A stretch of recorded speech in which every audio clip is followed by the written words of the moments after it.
Então fica à Então vamos lá. vontade. Pode ir lá. Quer fazer a Fazer a prece, né? Isso, faz a prece inicial e depois a página, então, mais fácil. Senhor Jesus, agradecemos, Senhor, por estarmos reunidos em torno dos seus ensinamentos, que possamos, Senhor, abrir nossas mentes, nossos corações, para colocar em prática tudo que absorvermos desse estudo do Livro dos Médios e das mensagens, Senhor, deixadas por Jesus.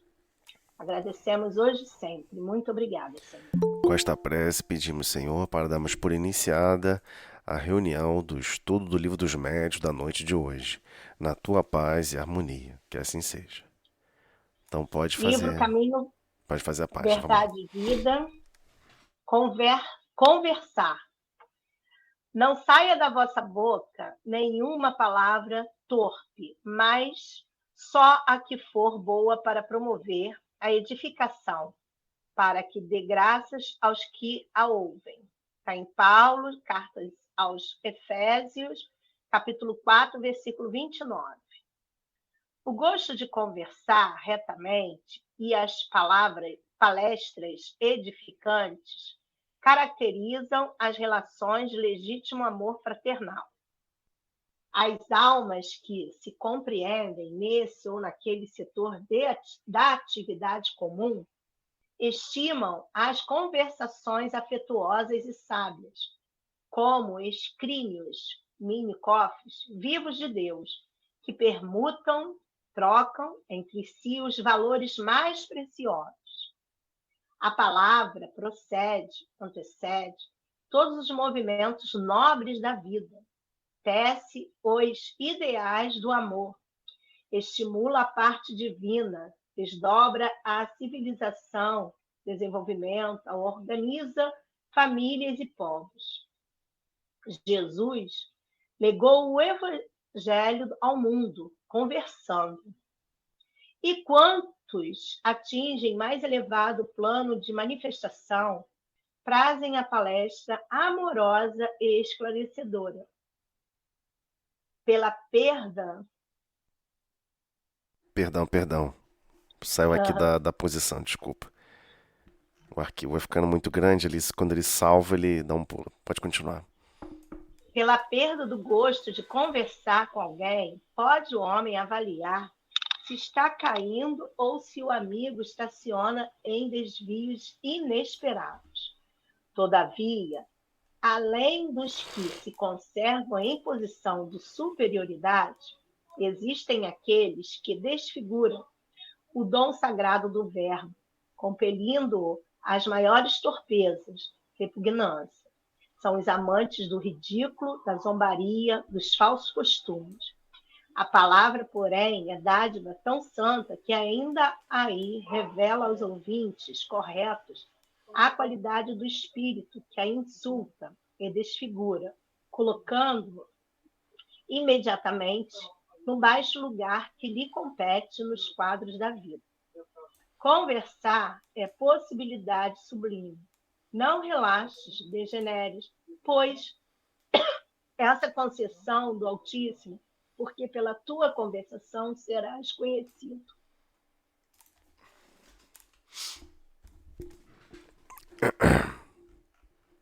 Quer falar alguma coisa, Ana? Pode comentar, fica à vontade. Mais ruim. Sua voz já deu uma engasgada aí, né? É, Você, enfim, fica à vontade. Se quiser falar, enfim, qualquer momento, então pode interromper, a gente vai avançando. Eu queria pedir a licença a vocês, fazer um pedido especial para vocês, para a gente ler o comecinho do capítulo 4 da carta aos Efésios, que é uma carta que eu tenho profunda admiração da carta de Paulo. Carta aos Efésios eu acho emblemático para os tempos que nós vivemos, né? Pelas formas, a forma como vivemos. E a gente chega até aqui o item 29 e depois a gente comenta a página, se vocês concordarem. Vamos lá. Eu vou carregar aqui, ok. tá ok? Eu vou carregar aqui o livro que eu gosto de ler sobre ele, que é essa Bíblia paralela. Ela não tem nenhuma ligação com nenhuma instituição religiosa, então ela permite a gente ler de uma tradução um pouco mais livre, né? E se alguém tem interesse, dá para você pegar aqui o grego arcaico e você mesmo traduz. Ela vem com os dois idiomas. Então, só para a gente recordar aqui um pouquinho da carta aos Efésios, no capítulo 4. Já deixei aqui na posição, aí só queria ler um pouquinho para vocês verem o teor da carta, né? Até chegar nesse clímax. Porque realmente o versículo sozinho não pega o clímax total, né? Como todas as cartas de Paulo, nós não sabemos qual foi a carta original, mas pela resposta a gente pode imaginar quais eram os questionamentos que estavam correndo, né? Que Paulo recebia esses questionamentos, né? Então vamos lá. Rogo-vos, pois, eu, o prisioneiro no Senhor, que andeis como é digno da vocação com que fostes chamados, com toda humildade e mansidão, com longanimidade, suportando-vos uns aos outros em amor, procurando diligentemente guardar a unidade do Espírito no vínculo da paz. Há um só corpo e um só Espírito, como também fostes chamados em uma só esperança da vossa vocação. Um só Senhor, uma só fé, um só batismo. Um só Deus e Pai de todos, o qual é sobre todos, e por todos, e em todos. Mas a cada um de nós foi dada a graça conforme a medida do dom de Cristo. Por isso foi dito: subindo ao alto, levou cativo o cativeiro, e deu dons aos homens. Ora, isto ele subiu, que é, senão que também desceu às partes mais baixas da terra. Aquele que desceu é também o mesmo, que subiu, muito acima de todos os céus, para cumprir todas as coisas. E ele deu uns como apóstolos, e outros como profetas, e outros como evangelistas, e outros como pastores e mestres, tendo em vista o aperfeiçoamento dos santos, para a obra do ministério, para a edificação do corpo de Cristo, até que todos cheguemos à unidade da fé e do pleno conhecimento do Filho de Deus, ao estado de homem feito, à medida da estatura da plenitude de Cristo, para que não mais sejamos meninos inconstantes, levados ao redor por todo o vento de doutrina, pela fraudulência dos homens, pela astúcia tendente à maquinação do erro.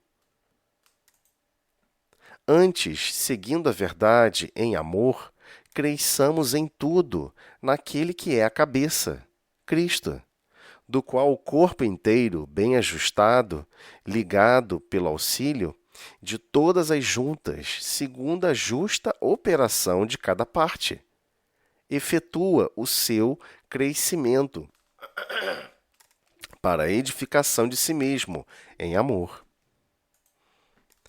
Porquanto digo isto e testifico do Senhor, para que não mais andeis como andam os gentios, na verdade da sua mente, entenebrecidos no entendimento, ou seja, tenebrosamente, né?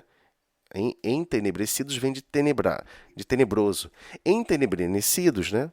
Bem tenebroso, no entendimento, separados da vida de Deus, pela ignorância que há neles, pela dureza do seu coração, os quais, tendo-se tornado insensíveis, entregaram-se à lascívia para cometerem com avidez toda sorte de impureza. Mas vós não aprendestes assim a Cristo, se é que o ouvistes e nele fostes instruídos, conforme é a verdade em Jesus, a despojar-vos, quanto ao procedimento anterior, do velho homem, que se corrompem pelas concupiscências do engano, a vos renovar no espírito da vossa mente, e a vos revestir do novo homem, que, segundo Deus, foi criado em verdadeira justiça e santidade. Pelo que deixai a mentira e falai a verdade, cada um com seu próximo, pois somos membros uns dos outros. Irai-vos e não pequeis, não se põe o sol sobre a vossa ira, nem deis lugar ao diabo, ou seja, aquele que é do contra, né? O diabo aqui não é uma personificação de nada, tá? É aquele que é do contra. Isso a gente já passou por esse tema. Aquele que furtava, não furte mais. Antes trabalhe, fazendo com as mãos o que é bom, para que tenha o que repartir com o que tem necessidade. Agora o desfecho. Não saia da vossa boca nenhuma palavra torpe, mas só a que seja boa, para a necessária edificação, a fim de que ministre graça aos que a ouvem. E não entristeçais o Espírito Santo de Deus, no qual fostes selados para o dia da redenção. Toda amargura e cólera e ira e gritaria e blasfêmia sejam tiradas dentre vós, bem como toda malícia. Antes, sede bondosos, uns para com os outros, compassivos, perdoando-vos uns aos outros, como também Deus vos perdoou em Cristo. Então, vamos voltar à página. Essa carta é lindíssima, né? Eu tenho um profundo carinho por essa carta aos Efésios, porque ela fala tão profundamente, né, sobre quantas bobagens a gente se perde no mundo, quantas ideologias alucinadas, como que é fácil fazer a gente ficar com raiva de outro, né? É fácil criar raiva entre os próprios semelhantes, né? E como que a gente vai mergulhando nisso? E essa carta toda, não sei se vocês perceberam, eu convido vocês depois a ler essa carta algumas vezes, vocês vão perceber uma dinâmica diferente nessa carta, né? Paulo começa a falar das coisas mais grosseiras. Ele começa a falar de atitudes. Porque o que transparece é que os efésios estavam se questionando. Poxa, como que a gente pode seguir o Cristo se eu tenho que viver a vida normal? E a vida normal me cobra isso, me cobra aquilo, me cobra que eu haja assim uns com os outros, que eu faça isso, que eu faça aquilo. Como é que eu vou harmonizar a minha vida pessoal com os ensinos do Cristo? Só que a carta é a mesma carta para todos nós, né? A dúvida é a nossa também.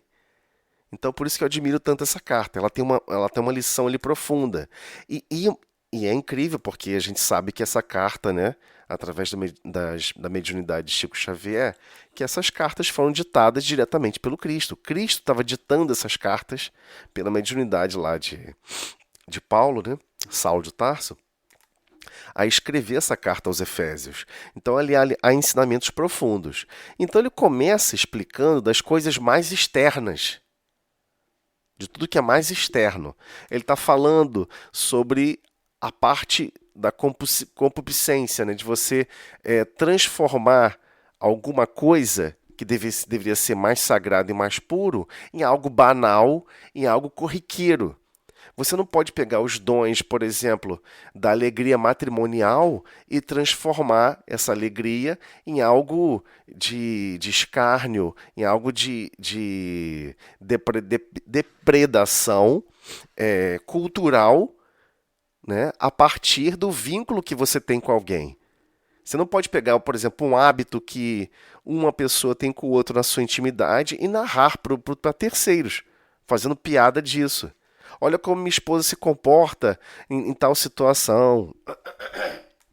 Você tá desmerecendo todo esse elo de convivência. Você está tornando algo que você construiu com alguém em algo vil, pueril, banal. Então ele está falando de coisas até mais externas, até chegar na fala e até chegar no pensamento. Ele vem de uma parte mais mecânica. Ele fala até mesmo dos atos em si, né? Não torne os atos que você os pratica, ou seja, os atos mais materiais. Aí ele vem falando dos atos, da fala e até fala do pensamento. E ele deixa claro também ao mesmo tempo, né, que com certeza a carta, a resposta dá a entender que os discípulos estavam com aquela preocupação, né? Os discípulos não, né? Os grupos que estavam em Efésios, lá na cidade de Éfeso, né? Estavam preocupados. Poxa, mas fulano que vai falar, eu também quero falar, eu também quero fazer tal coisa, eu também quero fazer tal outra coisa. E demonstra que havia essa dúvida entre eles, como que eles tinham que se harmonizar. E ele pega e explica de maneira muito bela. Todos nós estamos compondo na humanidade o corpo divino do Filho de Deus. E esses dons que nós temos, um tem dom para oratória, outro tem dom para isso, outro tem dom para aquilo outro, esses dons não são nossos. Tudo pertence ao Cristo. Ele que está nos emprestando. Nós mesmos não temos isso desenvolvido em nós mesmos. Nossa, a carta é pesada, cara. A carta, eu convido vocês depois. Não dá tempo de fazer isso aqui, né? Se fosse fazer um estudo sobre essa carta, a gente ia ficar aqui a noite toda. Essa carta é lindíssima. E chega um momento que ele fala: cuidado, atenção. Eu posso até voltar aqui, desculpa, nesse versículo.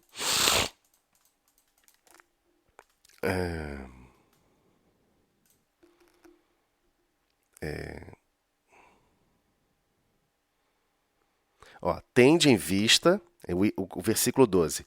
Tendo em vista o aperfeiçoamento dos santos, para a obra do ministério, para a edificação do corpo de Cristo. Então, as pessoas nem entenderam isso, né? Como assim o corpo de Cristo? O corpo de Cristo não existe mais. Mas o corpo, que corpo? Ele não está falando do corpo físico. O corpo de colaboradores que compõem as iniciativas do Cristo. Né? O corpo de maestros. Aquela ópera tem um corpo de violinistas. É nesse sentido. Tem um corpo de violinistas, tem um corpo. Então, da mesma maneira, a humanidade inteira recebeu grandes nomes na área da música, na área da ciência, em diversas áreas. Mas tudo isso é edificação direta do Cristo. Esses conhecimentos não são nossos. Não fomos nós que criamos princípios dessas leis naturais. Nós só estudamos essas leis naturais. Se nós alcançamos alguma compreensão dessas leis naturais, pode ter certeza, foi através de inspirações e espíritos que guiaram o progresso para isso. A gente tem que compreender esse detalhe. Né? E ele está deixando isso claramente nesses versículos. Então, é por isso que ele fala desde o item 11. E ele deu uns para apóstolos, e outros como profetas, e outros como evangelistas, e outros como pastores e mestres. O item 13. Até que todos cheguemos à unidade da fé do pleno conhecimento do Filho de Deus, ao estado do homem feito, à medida da estatura da plenitude de Cristo. Agora, olha só o item 14. Para que não mais sejamos meninos, inconstantes, levados ao redor por todo o vento de doutrina, pela fraudulência dos homens, pela astúcia tendente à maquinação do erro. Então, você vai observar na sociedade N recursos e N lógicas para colocar um povo contra o outro. Vamos supor, eu quero invadir um país. Você inventa uma desculpa, faz um povo inteiro ficar com raiva do outro e invade aquele outro país. Basicamente, você pode pegar esse versículo 14, ele conta a história, toda a história moderna que as crianças, todo mundo, né, estuda na história, né, estuda desde a história antiga até a história atual presente. O item 14 é essencialmente tudo isso. Estamos sempre reagindo e sentindo a vida como meninos, que tudo se irrita, tudo se zanga, somos levados facilmente por qualquer tipo de doutrina. Quando ele fala de qualquer tipo de doutrina, é qualquer tipo mesmo. Não, mas como é que as doutrinas nos enganam? Eles primeiro sempre tentam inventar a ideia de que ele quer defender a verdade, a igualdade, a liberdade. Eles vão sempre vender, sempre vão colocar um laço lindo de coisas belas. Mas quando você vai ver os princípios que são exortados, os princípios que são estruturados no dia a dia, não tem nada a ver com o progresso do Cristo. Não tem nada a ver com o progresso de todos. É sempre para segregar, retirar o poder de um controle de uns e levar o controle para outros. E a gente cai igual um bobo. E ele comenta, pela fraudulência, ou seja, é fraude atrás de fraude, é engano atrás de engano, é golpe atrás de golpe. Está aqui, né, na frase, não sou eu que estou falando. Pela fraudulência dos homens. O homem ele é fraudulento. Então, como é que o homem ele é fraudulento? O homem que eu digo ser humano, né? Homem ou mulher aqui não, tá? É ser humano. Por que ele é fraudulento? Ele é fraudulento com os próprios princípios. Ele diz que é uma pessoa que se preocupa com o próximo, mas no dia a dia ele promove uma fraude profunda sobre esses aspectos. Ele diz que é preocupado com terceiros, mas ele vai e promove uma fraudulência profunda, uma fraude profunda sobre esses aspectos. É nesse sentido que ele está falando. Pela astúcia tendente à maquinação do erro. Então, ele opera e cria todos os princípios da inteligência para manter o erro sendo aceito. Então, hoje a gente vive um conceito alucinado, né? Se você reparar, a gente vive com duplo pensar o tempo todo. Então, você vê pessoas que defendem o aborto. Aí você fala assim, poxa, mas já foram entrevistadas com isso. O entrevistador perguntando, meu amigo, você defende o aborto? Sim, eu acho que a mulher tem que ter liberdade do corpo dela, tem que pensar na mulher, que não sei o quê. Aí a pessoa, tudo bem, mas e aquela situação em que a pessoa está convivendo, ela tem liberdade de então se drogar durante a gravidez? Aí a pessoa fala, não, isso não pode, porque está atentando contra a vida do bebê. Aí ele fala assim, meu amigo, você entendeu que você está defendendo duas coisas que são antagônicas? Aí a pessoa, é verdade, eu não tinha percebido. A pessoa não percebia. Eu estou falando que isso está espalhado no mundo. Então, por que ele absorveu que o aborto é uma verdade e o uso da droga entorpecente durante a gravidez não pode fazer porque faz mal ao bebê? Tá assassinando o bebê. Aí o cara falou, poxa, mas o primeiro já está assassinando o bebê, o segundo não deve assassinar o bebê? Aí a pessoa foi pega automaticamente no chamado duplo pensar. A pessoa consegue viver com duas verdades antagônicas.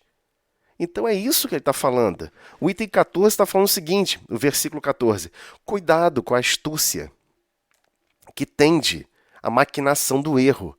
Ou seja, existe uma astúcia de lógicas e de princípios que vão convencer você a concordar com o erro. Não só concordar, como fazer campanha para o erro, como colaborar com o erro. É isso que o item 14 está falando, esse versículo. E é chocante, porque isso foi escrito há quantos anos?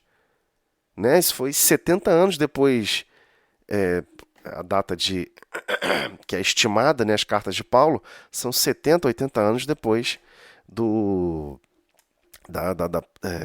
33 anos do Cristo, né? De Jesus de Nazaré. Então, 100 anos para baixo desse cálculo louco da nossa história. Então, estão falando aí de quase 2.000 anos, né? Esse texto tem quase 2.000 anos, essas cartas. É um versículo mais atualizado que possa existir. Ele está falando, cuidado, pela astúcia que tem da maquinação do erro. Ele vai conseguir te convencer. E o pior, você vai ficar com seu pensamento prisioneiro a um erro. Porque você vai ficar maquinando ele. Eu acho que esse erro está certo. Eu acho que esse erro está certo. E quando você vê, você está defendendo e vivendo esse erro. A página é muito profunda. Essa carta aos Efésios, aliás, não tem nenhuma carta de Paulo simples, né? Todas são muito densas e complexas. Desculpa, eu piquei aqui o trecho. Pela astúcia, maquinação do erro. Antes, seguindo a verdade em amor. Se a verdade que você está defendendo não é amor para com todos, não tem um ar de benevolência para com todos, compreensão com as imperfeições alheias e perdão das ofensas, não tem nada de amor. É isso que está falando. Antes, seguindo a verdade e amor, cresçamos em tudo naquele que é a cabeça, Cristo. Então você quer desenvolver um pensamento mais nobre. Desculpa, gente. Você quer desenvolver um pensamento mais nobre sobre certa particularidade da vida, sobre certos atributos da vida? Busca no Cristo primeiro esse pensamento. Analisa primeiro como que o Cristo iria desenvolver esse pensamento, para que você não se engane e não seja enganado, né? E não promova enganos subsequentes. Agora vamos voltar para a página. Isso foi só a carta aos Efésios. Gente, eu vou ter que pegar um pouquinho de água. Vocês me dão licença rapidinho. Já volto. Então, o gosto de conversar retamente e as palestras edificantes caracteriza as relações legítimas do amor fraternal. Como é que eu posso exibir ou como é que eu posso conviver fraternalmente com alguém? Eu começo a falar, começa uma briga. Então, analisa como você está conversando. Você tem certeza que você está preocupado em manter a conversa reta e as palestras edificantes? Ou seja, você está preocupado em conversar de uma maneira construtiva? Emmanuel nos ensina naquela cartilha, Pensamento e Vida, que todo pensamento se origina de um sentimento. Geralmente as pessoas acreditam que é o contrário, né? Você cria um pensamento lógico e exerce a fala. Emmanuel diz que é o contrário. É o contrário. Você já está vivendo uma sensação, um conjunto de sentimentos que promove um conjunto de sensações, e esse é que vai ser a moldura desse grande quadro de imagens que você vai arremessar no próximo. Quem configura como você fala é justamente o seu conjunto de sentimentos. A configuração, a matriz principal. Mas independente do que eu vou falar, independente do que você vai falar, a forma como você vai falar, né, você pode falar a mesma coisa de várias formas. A forma como você vai falar depende dos seus sentimentos na hora. Então, conversar retamente não é listar. Peraí, deixa eu fazer uma listinha aqui do que é reto falar, o que não é reto falar. Não é isso não, tá, gente? Muito palestras edificantes. Deixa eu ver quais são os assuntos que eu posso tratar que são edificantes e quais são os assuntos que não são edificantes. Não é isso. Você pode falar sobre qualquer assunto, mas você pode dar um caráter de retidão. Você pode palestrar, né, ter uma conversa com alguém sobre qualquer assunto, mas você sempre pode puxar o lado mais edificante daquela situação. É nesse sentido que ele está falando. Não é que existem temas e assuntos que devam ou não devam ser praticados. A questão é, dependendo do assunto, você consegue travar aspectos mais nobres ao falar? É disso que ele está falando. E ter esse gosto, né? Ter essa alegria de poder conversar sobre o assunto, sobre sorver do outro, do próximo, aspectos e pensamentos que você não tem. E ter certeza, eu sei que no próximo existem ponderações e existem apontamentos que eu não percebo. E que talvez aquele apontamento me gere uma reflexão mais profunda. Que é isso que ele vai tratar um pouco mais abaixo na página. Então vamos lá. As almas que se compreendem, olha só, almas que se compreendem. Cuidado porque a gente já perdeu um pouco isso, né? Meio que a gente não compreende ninguém. Lembra que a gente já percebeu quais são os 3 pilares do amor? As 3 principais ferramentas do amor? Benevolência, indulgência e perdão? A indulgência significa compreensão, tolerância, certo? Tolerância com as imperfeições, compreensão com as imperfeições, mas um compreender o outro, Um não fica armado em relação ao outro. Alguém vai falar alguma coisa, você compreende que a pessoa está falando de um teor mais elevado. Você compreende que a pessoa não está tentando te espetar. Você compreende que a pessoa não está falando para te alfinetar. Então, é isso que está falando. Almas que se compreendem, ou seja, conversam de guardas baixas, não precisa ficar na defensiva. Essas pessoas que não ficam na defensiva não consideram o outro como quase inimigo. Nesse sentido está falando. Se você compreende o outro e o outro te compreende, vocês conseguem falar abertamente sobre qualquer assunto e até dar uma dinâmica para a conversa onde um nunca vai esperar do outro uma palavra torta ou alguma coisa ofensiva. Se parecer ofensivo, ele sempre vai entender da seguinte maneira. Ele sempre vai compreender da seguinte maneira. Eu é que entendi errado. Certamente ele não está me ofendendo. Isso falta muito em qualquer conversa hoje em dia. Hoje você fala água. Aí o cara, e aí, então quer dizer que é fogo? A pessoa pensa o inverso. Você fala em silêncio. Aí você fala, então você está excluindo quem é barulhento? Então há um nível de total incompreensão uns para com os outros. Ok? Isso é evidente na conversação diária e nas conversações em diversos meios de comunicação. O que ele está falando aqui é a exceção, não é essa regra. A exceção é as almas se compreendem. Elas não ficam na defensivas. Elas não abrem aquele monte de, o chamado castelo. O castelo dos nossos pensamentos, né? O castelo da nossa psique, ele não bota um monte de crocodilos e um monte de lago em volta desse castelo. Ele não está sempre tentando proteger esse castelo. Ele quer se expor para o outro, mesmo que ele esteja errado. Porque ele sabe que o outro é compreensivo. Vai compreender as imperfeições dele. Poucas as vezes você vai poder conversar assim com alguém. Aliás, não porque alguém não vai te tolerar, mas porque você não vai querer se abrir com essa outra pessoa. Você não vai querer se mostrar inferior, porque é só na sua cabeça, né, que você é inferior. Né? Todos estão marchando com as mesmas dificuldades para desenvolver o amor e a sabedoria. Todos nós temos dificuldades. Então é como aquela criança que senta lá no fundo da sala e fica fugindo das atenções do professor para nunca ser exposto e alguém perceber que a pessoa não sabe alguma coisa que ele acredita que os outros sabem e também não sabem. Então a gente tem que perder isso. Né? Compreender é uma questão de se expor. Você só compreende o outro e o outro te compreende quando você se coloca numa condição de exposição. Né?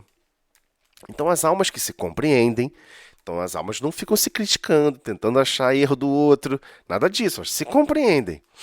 Nesse ou naquele setor da atividade comum, estimam as conversações afetuosas e sábias.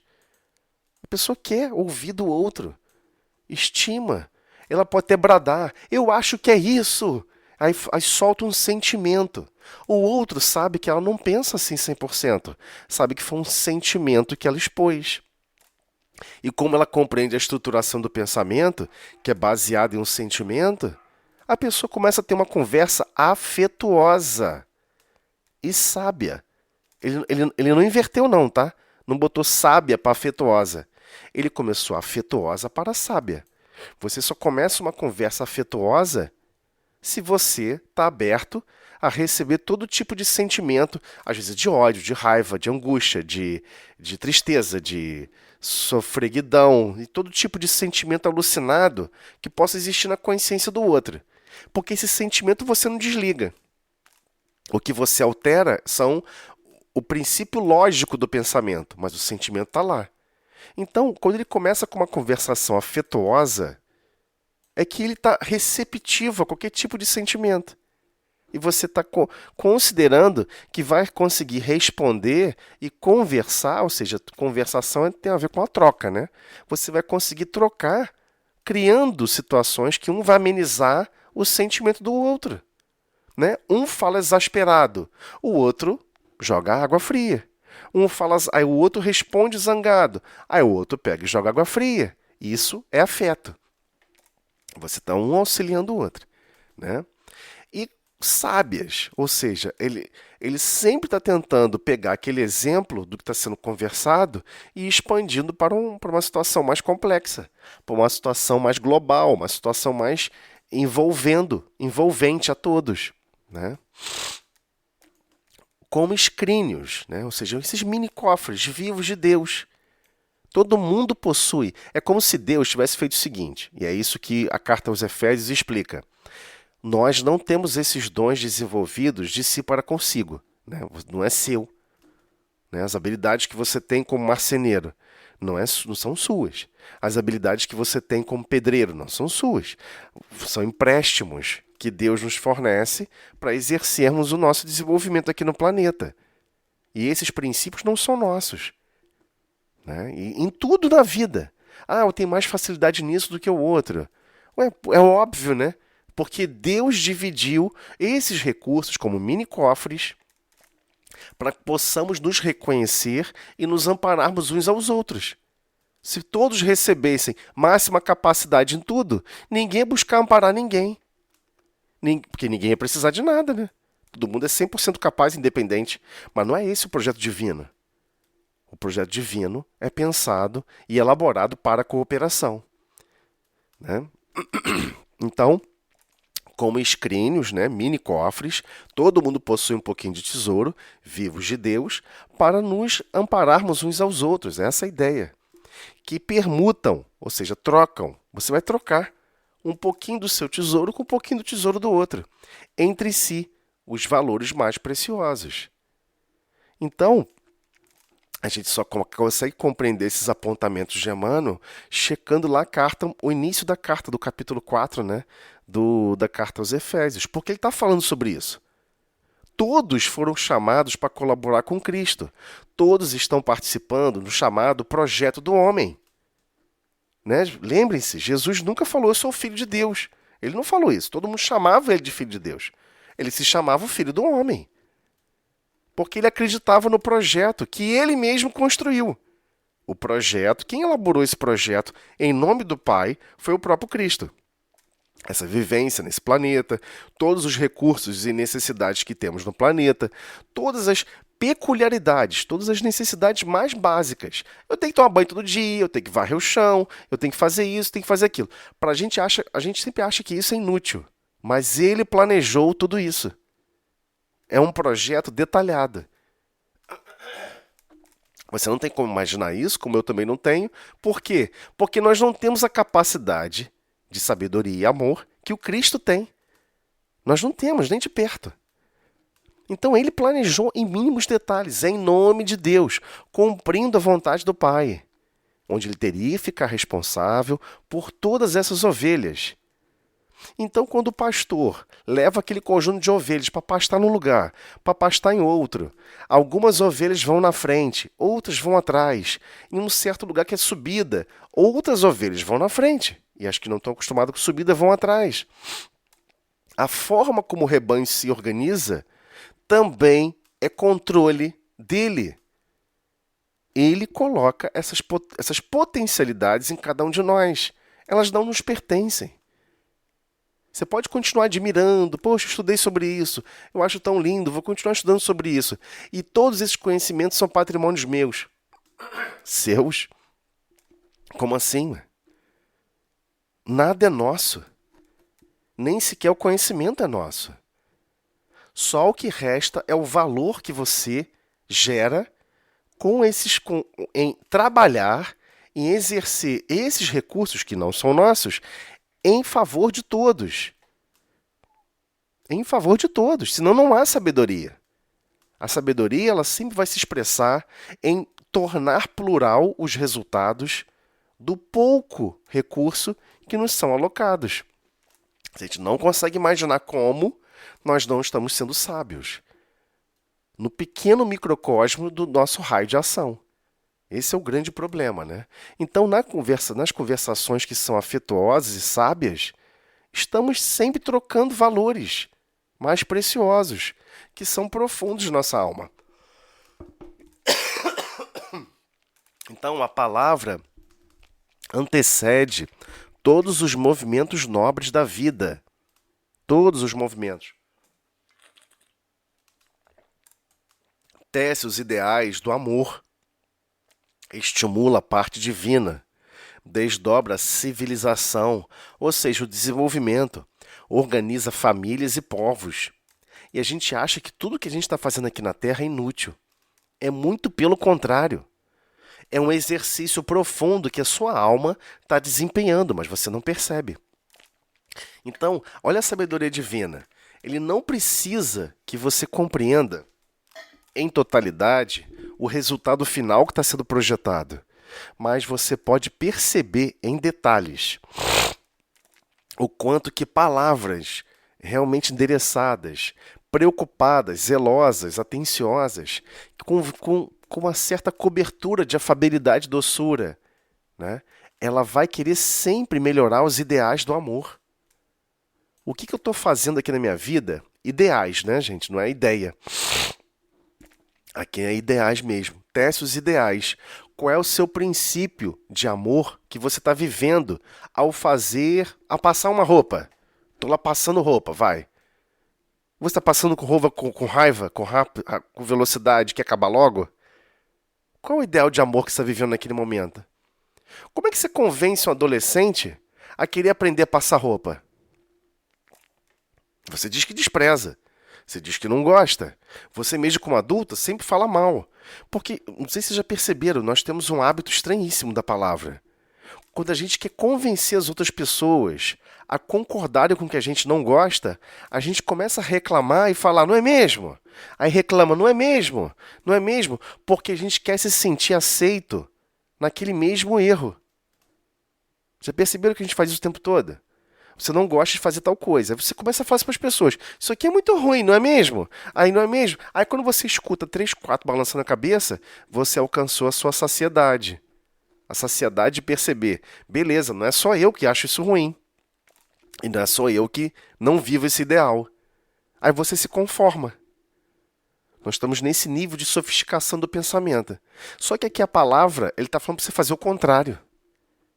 Você está vendo que é pesado, é difícil, é complexo. E você fica ali, ó, passa o negócio, continua rugado. Aí você fala, ó, danadinho, continua rugado. Aí você lasca a água, aí você faz isso, aí você faz aquilo, aí você passa de novo. Aí você passa de novo. Aí o negócio continua esquisito. Você não pode errar, senão você queima a roupa. Deixou o ferro muito em cima, queimou a roupa. Não passou o suficiente, fica amassado. Tem um ponto ótimo. Aí você fala assim, pô, mas você está falando de ideais de amor? O que tem a ver com passar roupa? Tem tudo a ver. Porque tem a ver com como você está se sentindo na hora. Se você tem ideais de amor, os seus ideais são de amor, você nunca vai falar para o próximo que passar roupa é a coisa mais horrível do mundo. Você nunca vai tentar desconstruir princípios que a pessoa precisa desempenhar. Né? Ela vai ter que, às vezes, passar roupa a vida inteira. Ela vai ter que adquirir aquele hábito, vai ter que adquirir aquela capacidade. Então, como é que você pode chegar para alguém e começar a falar mal a beça sobre passar roupa? Você não tem essa. Isso é você tentar desconstruir algo que o outro vai ter que viver. Ah, eu odeio lavar louça. Aí você começa a vender a ideia que odiar lavar louça é um hábito importante, é um ideal de essência. Todo mundo tem que odiar com você, não odiar lavar louça. Ué, mas por que você está vendendo um ideal que é de ódio para com a louça? Não sei se eu consegui me fazer claro.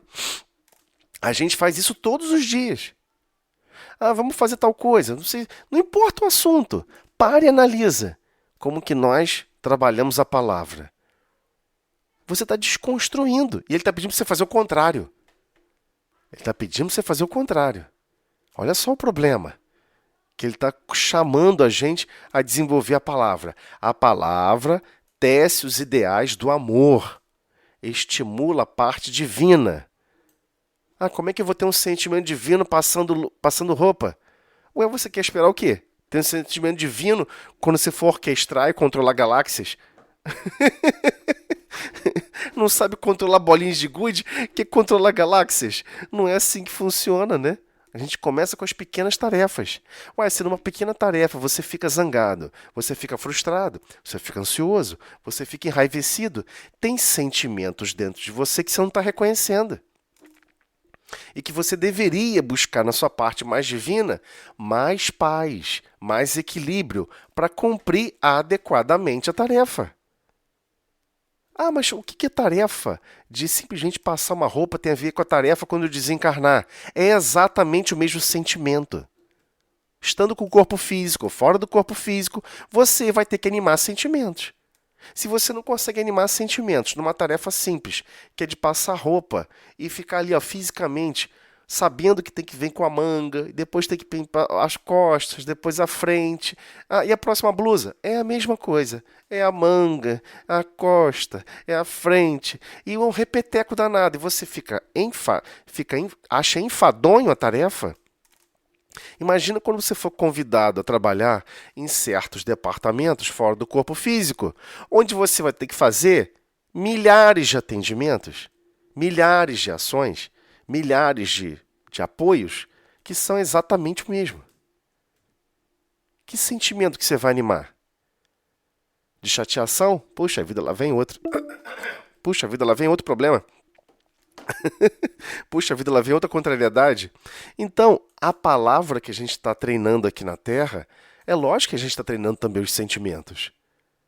Então, quando ele está falando dos ideais de amor, é que na palavra a gente tem que buscar a desenvolver o bom ânimo, a alegria e, acima de tudo, o bom ânimo, para que possa sempre estimular a coragem e a boa vontade, onde estivermos, né? Vamos avançar aqui mais um pouquinho. Então, Jesus legou o evangelho ao mundo conversando. Jesus não escreveu uma palavra, um nada. E quantos atingem mais elevado plano de manifestação prezam a palestra amorosa e esclarecedora. Então, todas as vezes...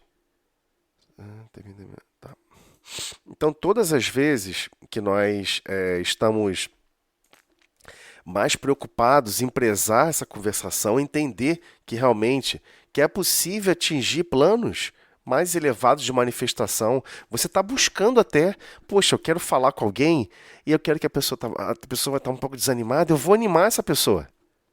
Eu quero atingir essas condições mais elevadas de manifestação. Eu quero que a pessoa fique mais animada. Mas a pessoa só consegue começar a conversa falando mal do clima, falando mal do sol, falando mal disso, falando mal daquilo. Isso não tem a menor coerência, né? A gente tem que analisar como a gente está se manifestando. Então, algumas pessoas chegam até a falar assim, poxa, até não aguento mais falar com fulano. Fulano só fala assim, fulano é uma pessoa muito difícil de conversar. Eu sempre tive quando alguém fala assim, aqui no judô aquela pessoa ele é tão difícil de conversar, a pessoa só fala isso, só fala aquilo. Eu sou o primeiro a colar do lado dela. Eu adoro conversar com as pessoas mais difíceis.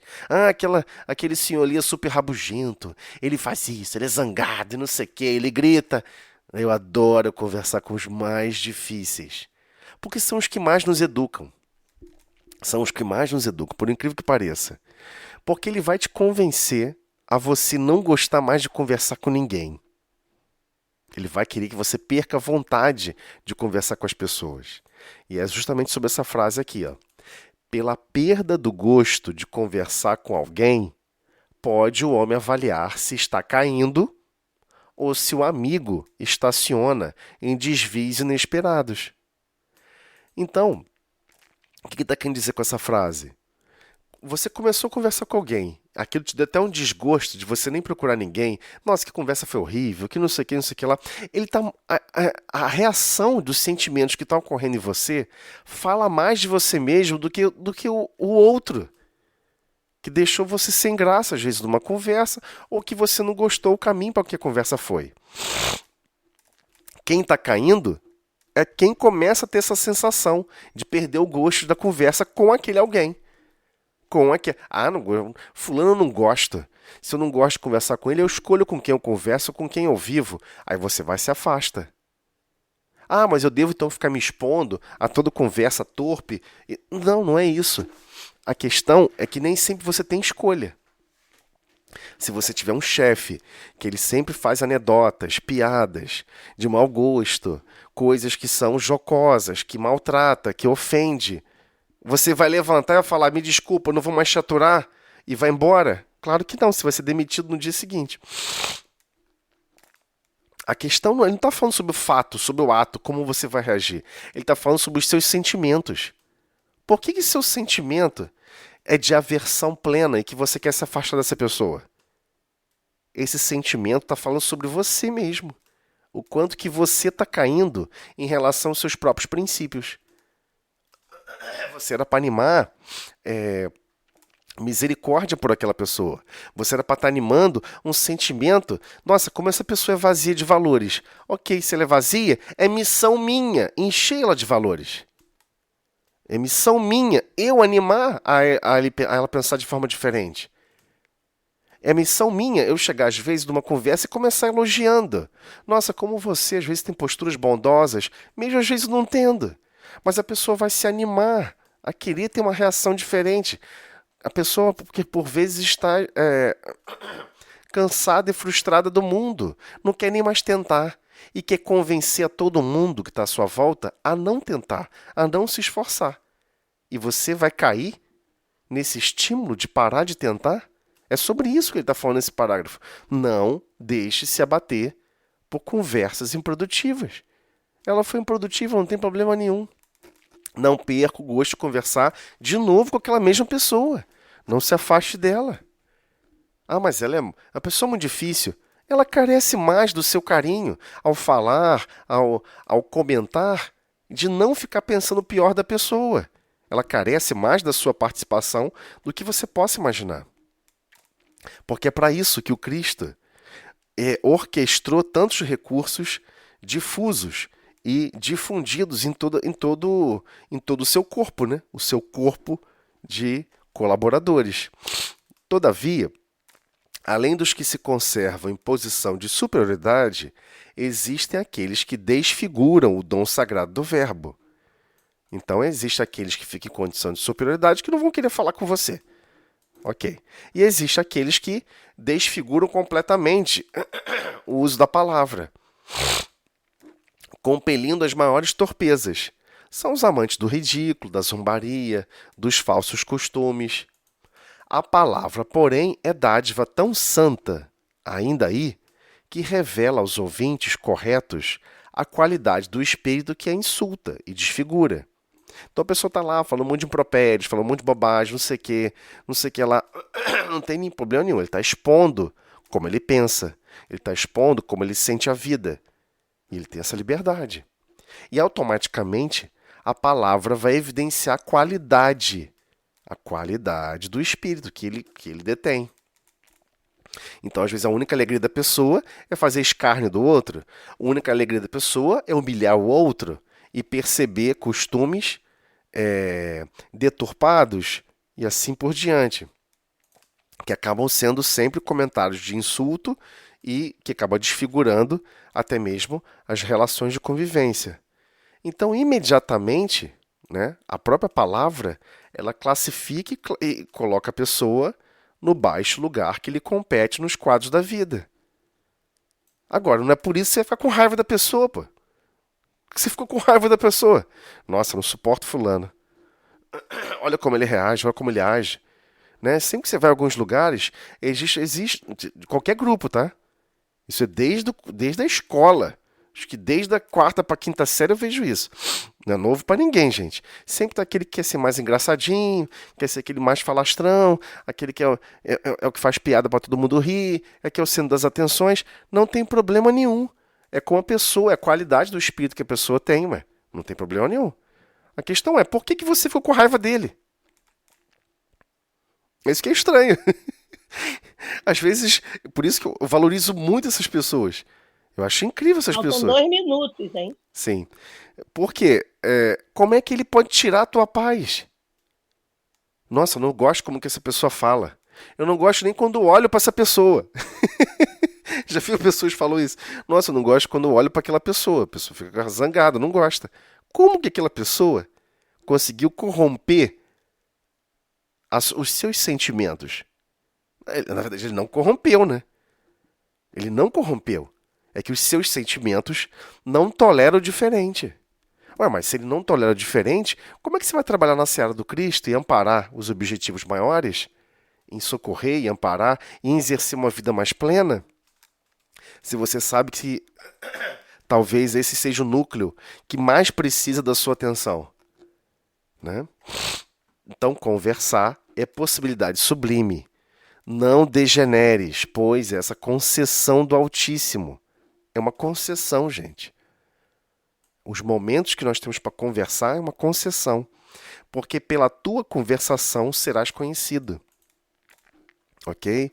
Então a página aqui não é só simplesmente uma crítica, mas para entender os objetivos maiores que tem a ver com a palavra em si. E nós temos que ter muito cuidado com a palavra e principalmente com os sentimentos que comandam essa palavra. Isso que é o mais importante. Né? A palavra em si você pode até ficar em silêncio, não falar nada, mas temos que ter uma atenção maior com relação ao sentimento que pilota a palavra, ok? Bem, pessoal, vamos retomar aqui o livro dos médiuns. Deixa eu só voltar aqui, eu gosto de colocar isso aqui no comecinho, só para todo mundo se situar onde nós estamos. Nós estamos no capítulo 9 dos lugares assombrados, tá? É o item 132. Estamos na pergunta 13ª. Aqui.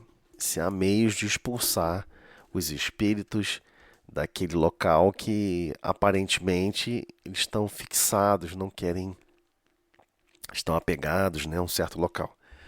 E aí, lembrando um pouquinho dos estudos anteriores, né, não existe propriamente dito lugares mal assombrados, né? Isso é uma percepção humana estranha. O espírito nenhum está prisioneiro, ou fica prisioneiro, ou deseja ficar prisioneiro a certos lugares. Ele é sempre prisioneiro a certas memórias, a certas pessoas. Quer estar perto de alguém, sente saudade de alguém. E é isso que esse item vem explicando para a gente, para desmistificar uma série de percepções incoerentes, né? É nesse sentido.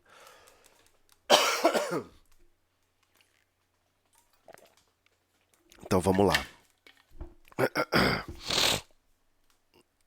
Então, vamos dar continuidade.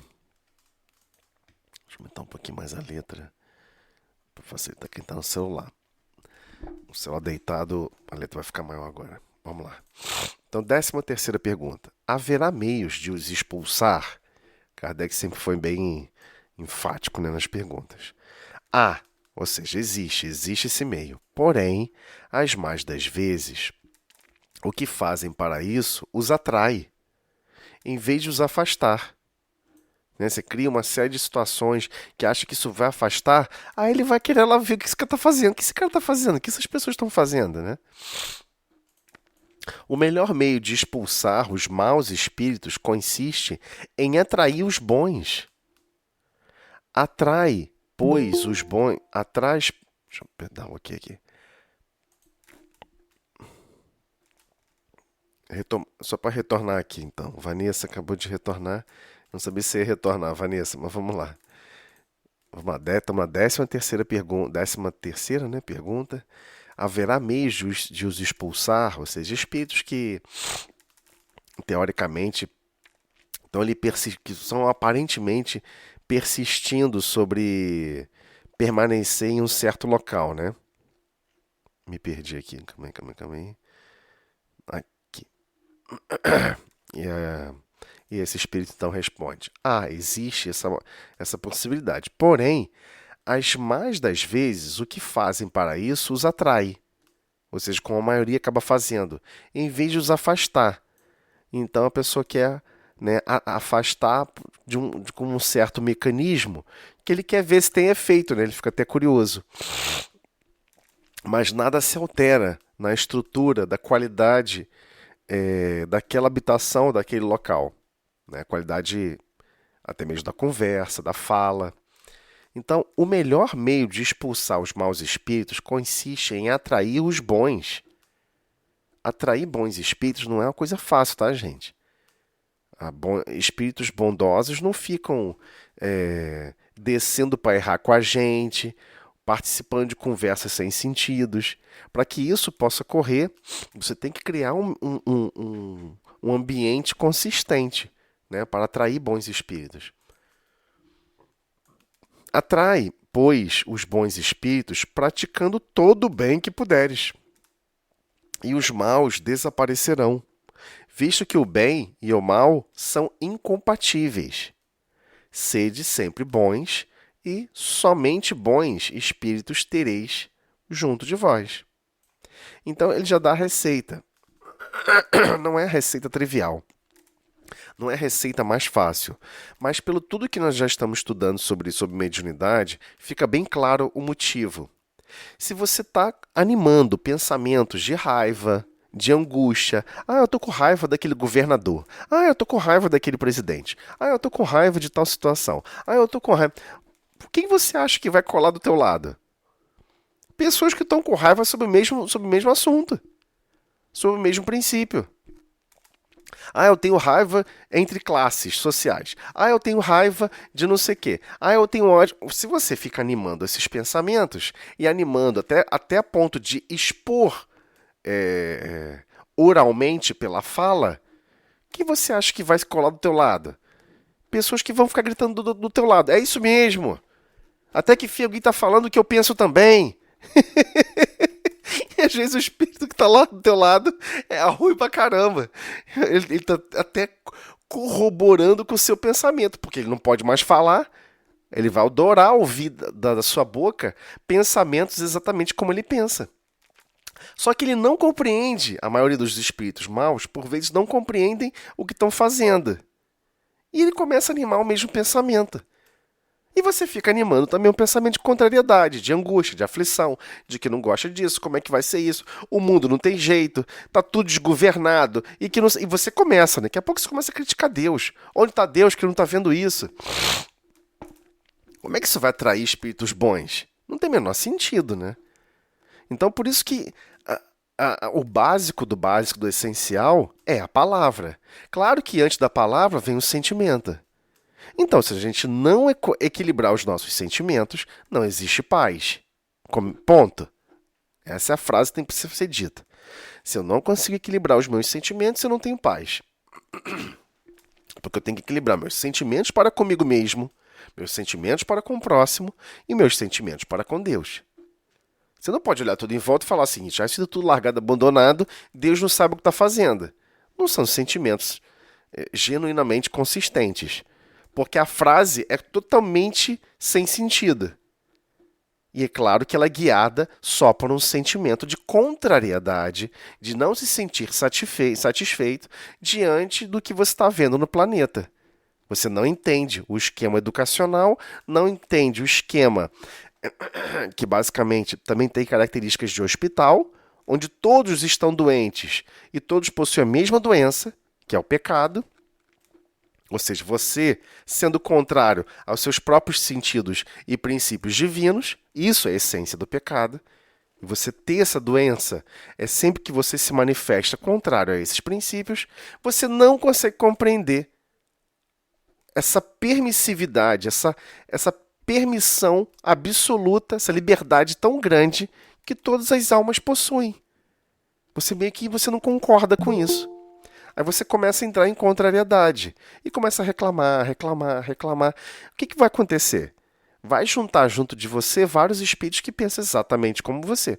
E se você baixar seu nível vibratório? Eu baixei meu nível. Né? Fiquei até zangado, com raiva, comecei a sentir dor de cabeça, comecei a sentir isso, sentir aquilo. Você começa a afetar seu corpo físico. Diversos outros espíritos não simplesmente vão concordar com você, como vão falar.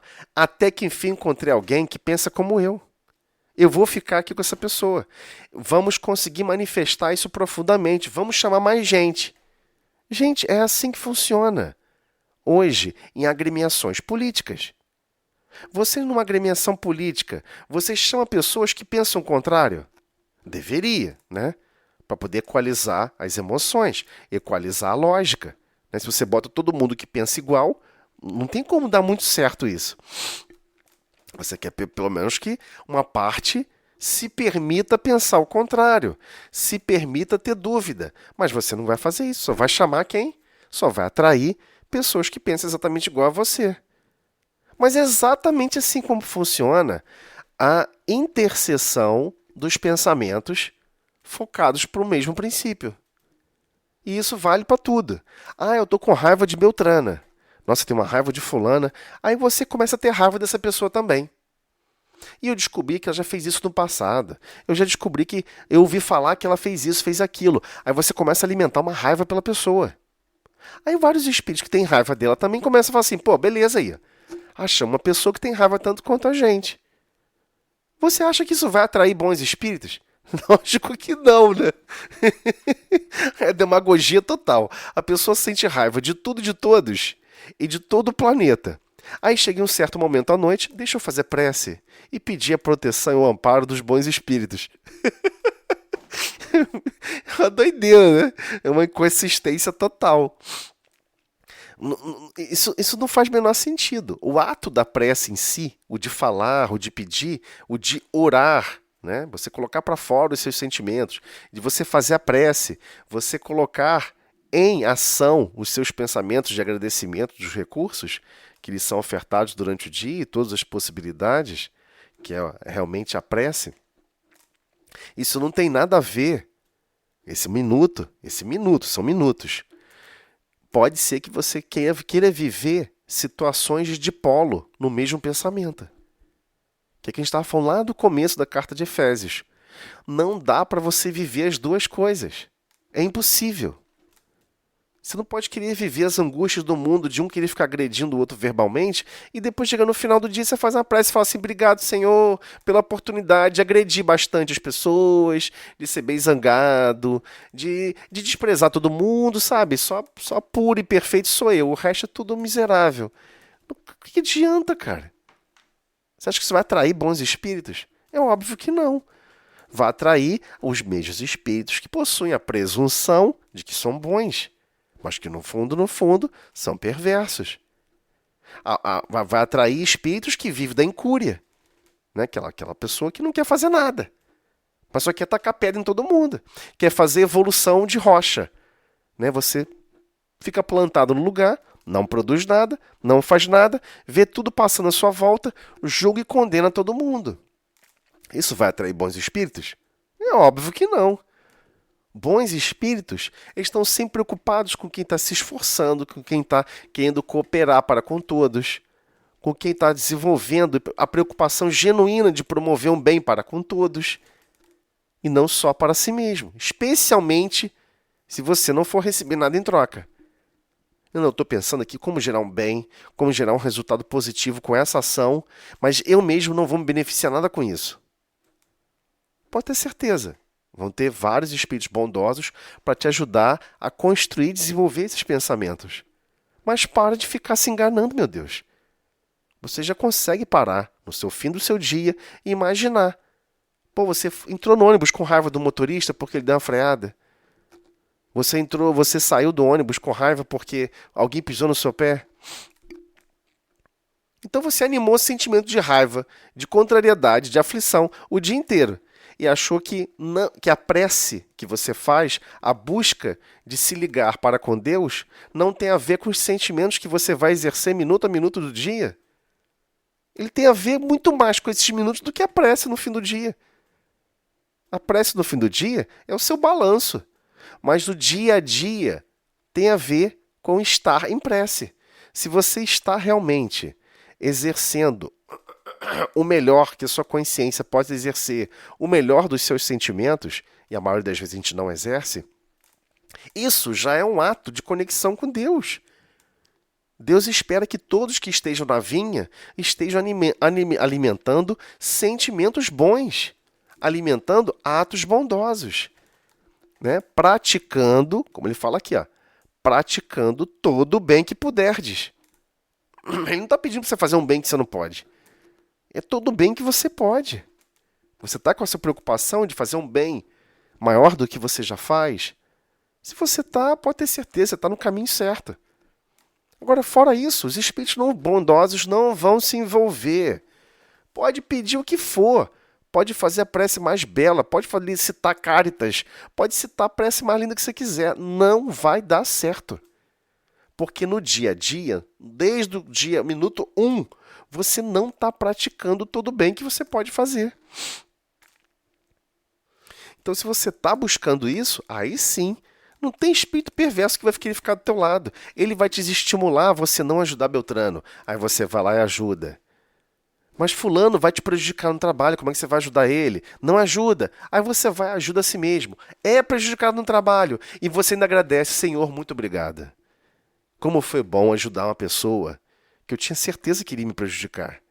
Não tem experiência mais recompensadora do que realmente animar o sentimento de bondade, especialmente para aqueles que vão nos prejudicar.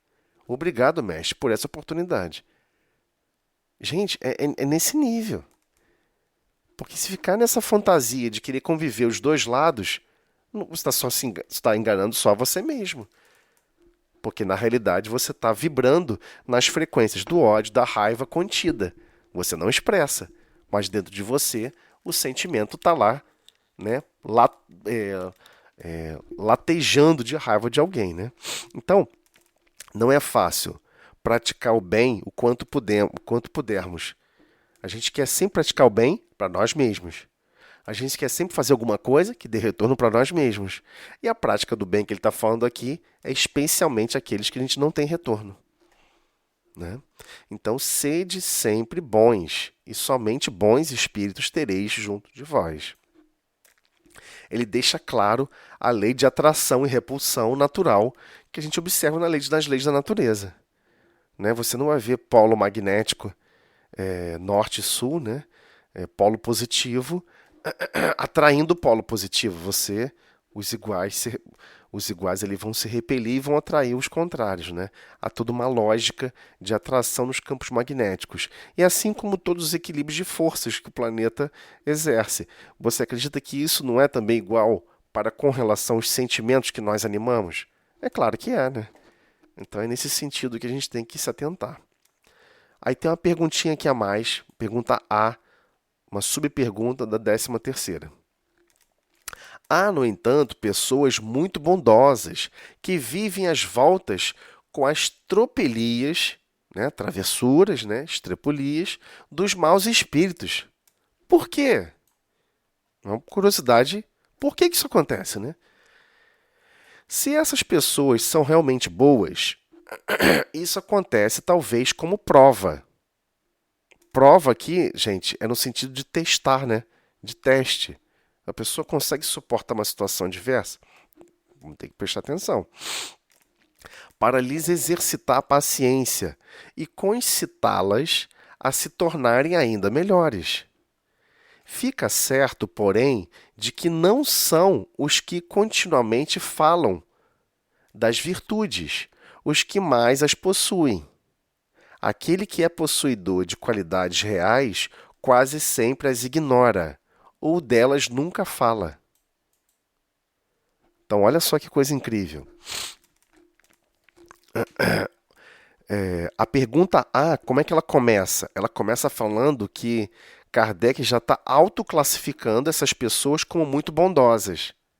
Há, no entanto, pessoas muito bondosas, ok? Entenderam o estereótipo? Você já construiu o estereótipo de alguém ou de si mesmo, você já está se autoclassificando ou classificando pessoas como muito bondosas. Só que muito bondosas aqui na Terra tem que ser fonte de bondade. E fonte de bondade, você não se importa quem vai beber nessa fonte. Não foi assim com Cristo? O Cristo era bondoso com todos. Ele ficava escolhendo. E os discípulos não gostavam como Cristo se comportava, tá, gente? A gente tem que recordar isso. Os discípulos meio que criticavam o próprio Cristo. Senhor, eu fico preocupado de as pessoas levarem a mal você. Os discípulos chegaram a falar isso para ele. Está até no livro Boa Nova. Falaram claramente isso para ele. Senhor, você fica andando aí, ó, com esse monte de prostituta, assaltantes, bandidos, isso e aquilo. Isso não vai pegar bem. Vocês entenderam a estrutura? Enquanto que Jesus estava o quê? Como um poço, uma fonte de bondade, não importa quem, ok? Então a gente tem que tomar muito cuidado com isso. A percepção de bondade, por vezes, pode ser totalmente distorcida. Pessoas que são calminhas, não falam nada, não sei o quê, e fica quietinho. Isso não é sinônimo de bondade. Isso é sinônimo de ausência de reação. Isso não é bondade. Ah, porque fulano fala manso, não sei o que, não sei o que lá. Se cuida, preocupa-se, preocupe-se. Porque um dia você vai apertar demais essa pessoa, ela vai explodir.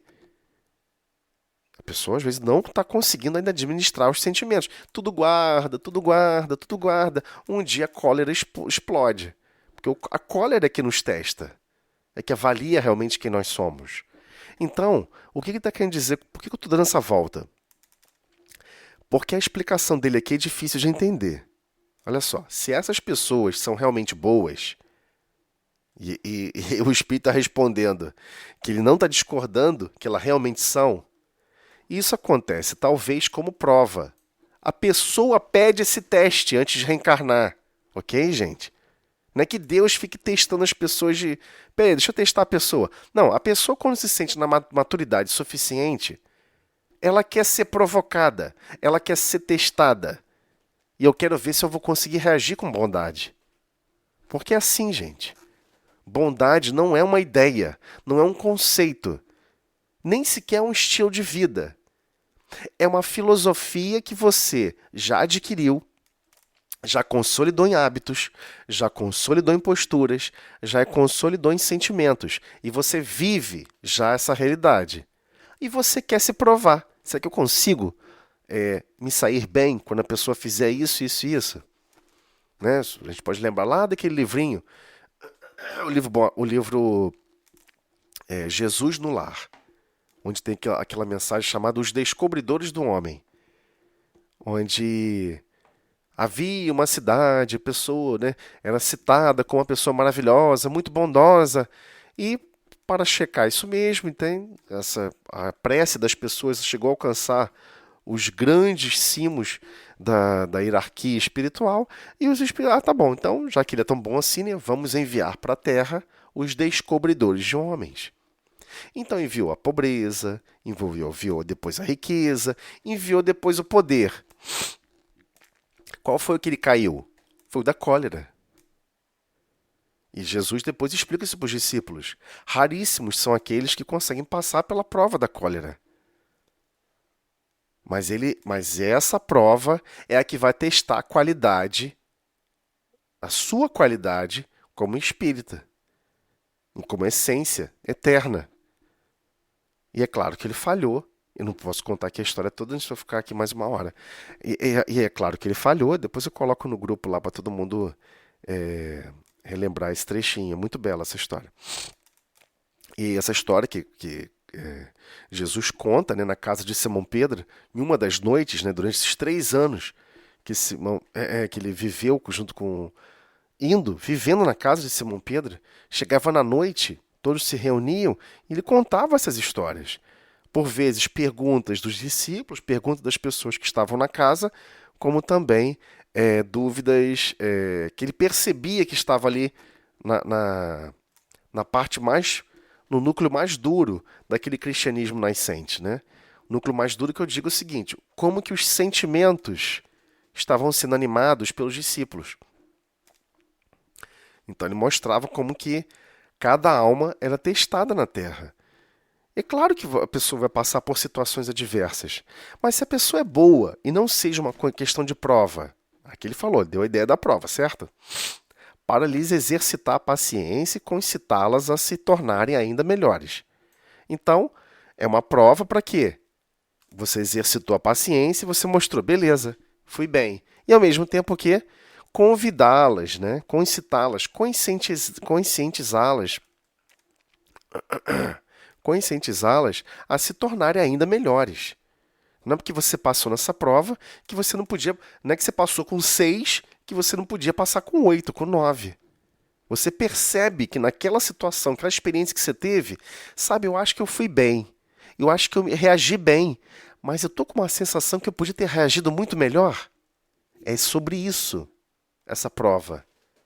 É sobre isso a segunda frase. Concitá-las a se tornarem ainda melhores.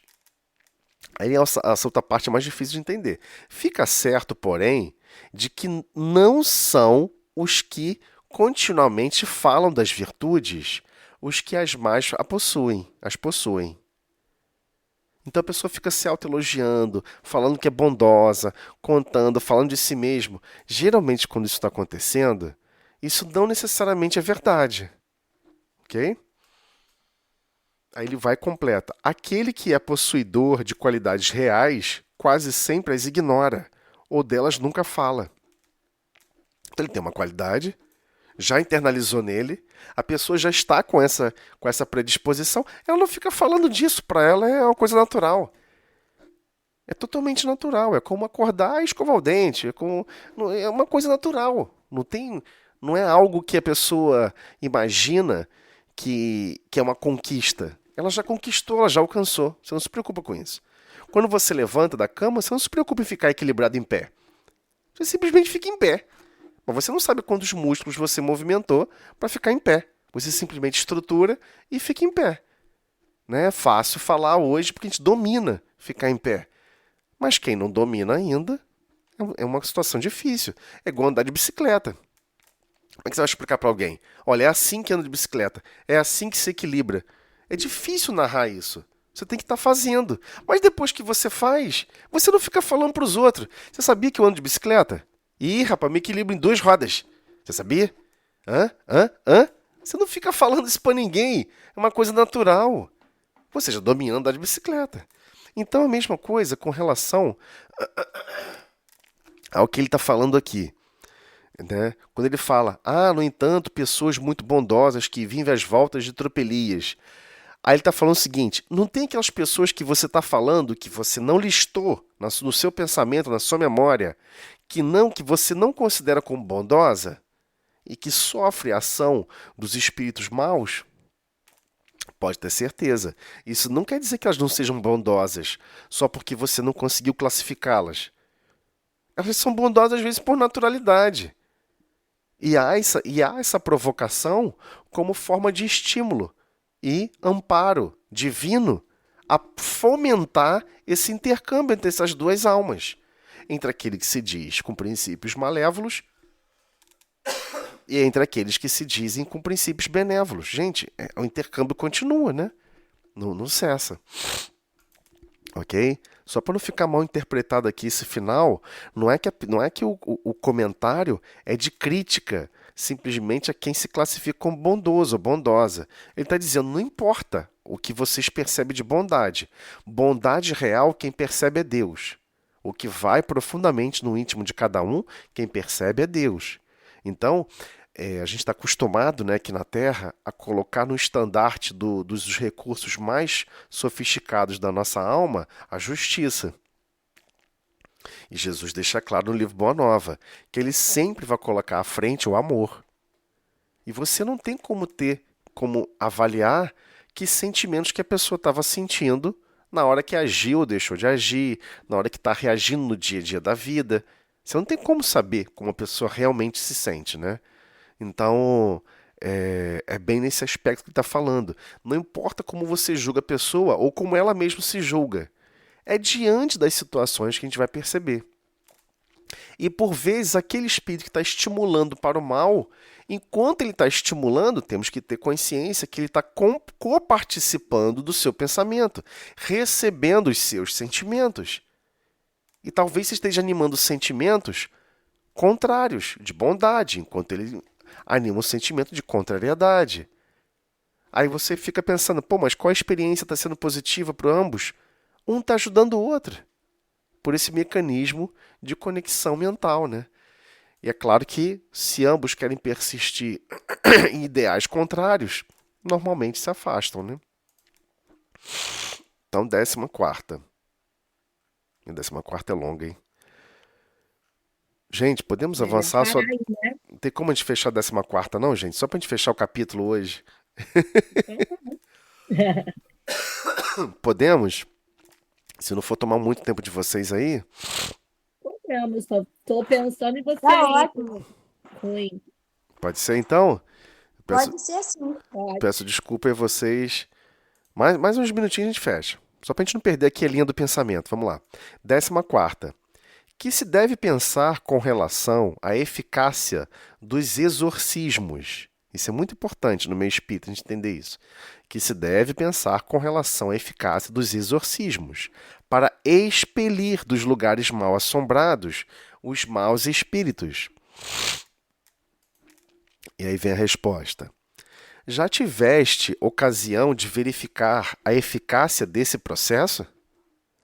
Não tens visto, ao contrário, as tropelias redobrarem de intensidade depois das cerimônias dos exorcismos? Como que aumenta? Como que piora o quadro? É que os espíritos que as causam se divertem com serem tomados pelo diabo. Ele sabe que ele não é o diabo, ele não sabe que é alguém do contra, ele não sabe que é essa figura mitológica, ele sabe que não é isso. E se diverte. Em nome de Deus, mando você sair daqui. Aí ele pensa, que autoridade é essa que você tem? E aí que fica mesmo. Né? E diz que é perverso, que não sei o quê. E às vezes, né, quando está tendo... Isso eu pude testemunhar, né? Minha avó, ela frequentava a igreja batista, né? E aí o pastor, né, começou a gritar com ela. Minha avó estava mediunizada, né? Eu estava vendo ela mediunizada do lado de fora, né? Que eu não estava eu era criança nessa época, né? Eu estava aguardando ela sair porque ela não atravessava a rua sozinha. E às vezes minha mãe me mandava ir até lá, ficar na porta, para depois voltar com ela e atravessar a rua com ela. Ela não atravessava a rua sozinha. Ela também tinha problema de visão, né? As pessoas falavam, porque ela não sabia atravessar a rua. Eu acho que ela tinha problema de visão e não falava. Não conseguia ver o óculos, não conseguia ver os carros direito, não conseguia ver o sinal de trânsito, né? A visão vai sendo prejudicada. E aí ela começou aquela manifestação mediúnica muito perturbada, e aí o pastor começou a brigar, sai desse corpo, demônio. Aí o espírito falou através dela, ei, ó, respeito, sou o pai dela. Eu acho muito engraçado, porque o pastor, né, eles têm um medo danado, né, de conversar, né, com essas comunicações mediúnicas, né? Então qualquer comunicação é o diabo. E aí sim, foi um choque, né? Porque ele tomou um susto, né? Com respeito, eu sou o pai dela, como é que você tem coragem de falar assim comigo? Eu tô aqui preocupado com ela, que não sei o que. Deu um sermão no cara, né? Foi impressionante essa experiência, nunca mais esqueci. Então, é que os espíritos realmente, né? Que que causam o fenômeno lá, né? No caso, até mesmo dessas questões de chamar, que é um lugar mal assombrado, se divertem, né? Morrem de rir, né? Achando que alguém pode se classificar eles como demônio. Também os que se não apresentam com intenções malévolas podem manifestar sua presença por meio de arruídos e até tornando-se visíveis, mas nunca praticam desordens, nem incômodos. Né? Ele está falando aqui de espíritos que têm uma intenção melhor, né? Ok? Aqui, ó. Os que se não apresentam com intenções malévolas, não se apresentam com intenções de provocar um mal, né? Um desconforto, uma maldade, nada disso.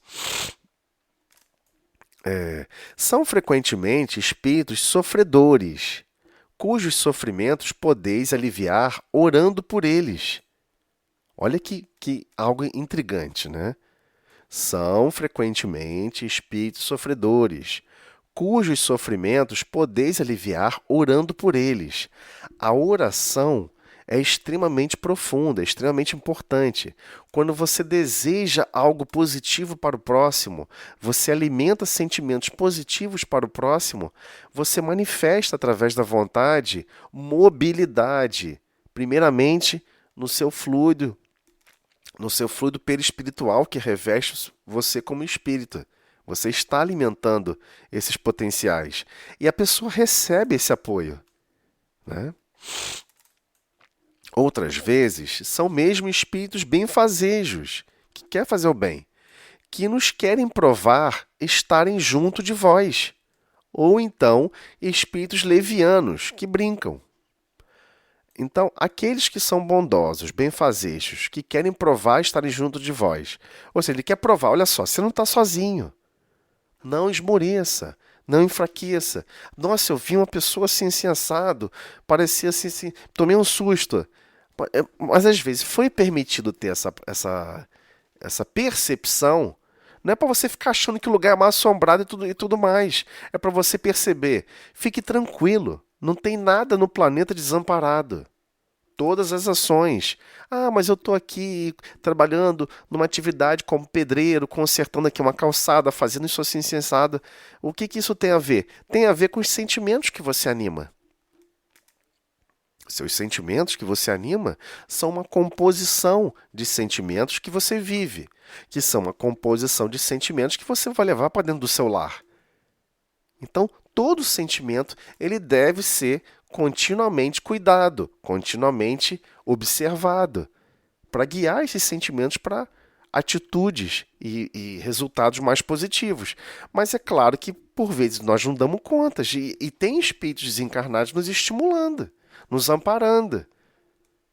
Né? Porque às vezes a pessoa está lá fazendo uma tarefinha, aí está pensando, puxa vida, como eu sou isso, como eu sou aquilo, a vida é isso, eu não progrido, eu não melhoro, e não sei o quê. Aí de repente vê alguém desencarnado para falar o seguinte, ei, que bagulho é esse? Vai ficar aí só reclamando, não sei o quê, tá todo mundo te amparando, para de bobagem, não pensa assim, não sente a vida assim. Mas ele não pode pegar e falar isso tudo. Mas às vezes quando você vê, toma aquele choque, né? Aí você pensa, caramba, não é que não estou sozinho de hipótese nenhuma. Eu aqui não estou dando ouvido às vibrações de pensamentos mais bondosos, de sentir a vida com muito mais bondade, como eu deveria estar sentindo. Então temos que lembrar do precursor de todo sentimento, de toda bondade sobre a vida. Agradecer. A gente agradece muito pouco sobre o dom da vida, o dom da palavra. O dom da palavra aqui não é para falar palavra em público, não, gente. Falar sobre página, não. Só o ato de falar num certo idioma é uma maravilha. Você poder se comunicar, você poder demonstrar por palavras, às vezes, um afeto, falar uma palavra de carinho. Meu Deus, fale para os seus filhos, eu te amo. Nossa, como eu te amo. Nossa, que saudade. Expresse os seus sentimentos. Ah, mas isso é coisa de mulher, que não sei o quê. Não é nada disso não é coisa de ninguém. Isso é divino. Sempre apresente os seus sentimentos para o próximo. Ah, mas eu falo eu te amo para Beltrano e ele não me responde como eu quero. Então parei de falar.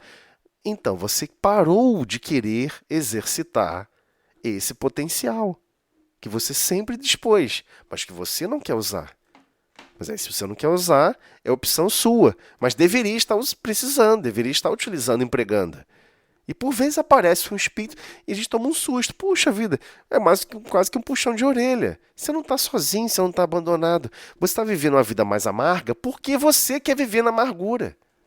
Meu Deus, anima sentimentos melhores. Fale de coisas melhores. Viva um bom ânimo e viva uma relação de vida em outro contexto. Você pode agora.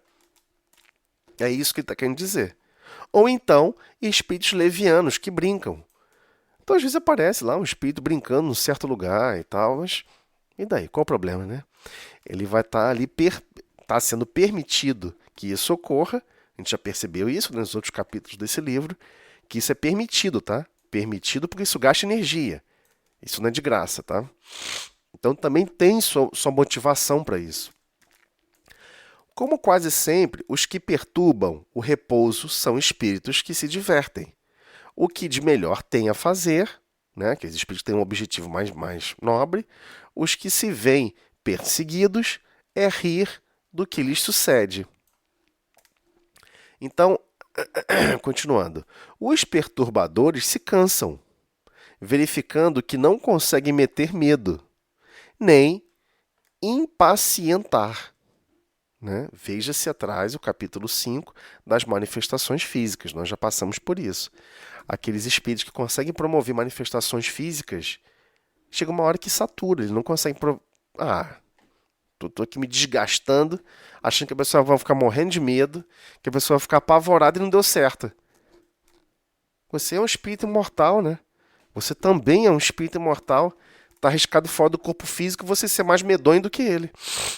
Então, ele não pega ali aquele, não consegue dar medo em ninguém, ele vai tentar dar medo em outra pessoa, né?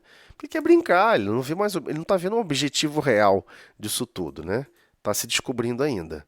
Então, resulta das explicações acima haver espíritos que se prendem a certos lugares, preferindo permanecer neles, sem que, entretanto, tenham necessidade de manifestar sua presença por meio de efeitos sensíveis, ok?